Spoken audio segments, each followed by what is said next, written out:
Hi friends, welcome to my channel. இன்றைய பதிவு என்னன்னு பார்த்தீங்கன்னா, தேய்பிறை அஷ்டமியில் கால பைரவரின் வழிபாடு. தேய்பிறை அஷ்டமி தினம் கால பைரவருக்கு மிக அருமையான முக்கியமான நாளாக கருதப்படுகிறது. அந்த நாளில் கால பைரவரை நாம் வழிபடும் போது நம் வாழ்வில் முன்னேற எந்த ஒரு தடைகளும் இல்லாமல் நேர்மறை ஆற்றலை நீக்கி எதிர்மறை ஆற்றலை நம் வாழ்வில் உண்டாக்கும்.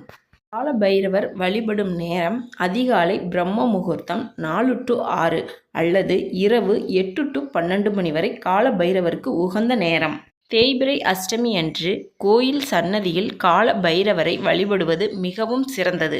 வழிபாடு செய்பவர்கள் நெய் தீபம் ஏற்றி வழிபடலாம். தாமரை மலர் அல்லது செவ்வந்தி மலர் கொண்டு கால பைரவரை வழிபடலாம்.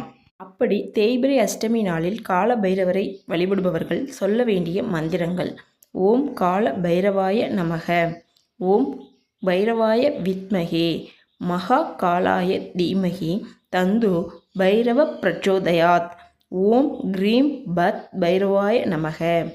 அஷ்டலக்ஷ்மி சோஸ்திரம் அல்லது கால பைரவர் அஷ்டகம் பாடலாம்.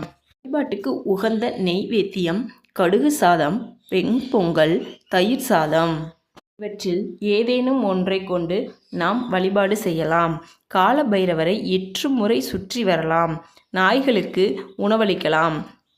தேய்பிறை அஷ்டமியில் கால பைரவரை வழிபடுவதால் என்ன பலன்கள் என்று பார்த்தால், நேர்மறை ஆற்றல் அதிகரிக்கும், தடைப்பட்ட காரியங்கள் விரைவில் நிறைவேறும், பாவங்கள் நீங்கும், நேர்மறை ஆன்மீக வளர்ச்சி பெருகும்.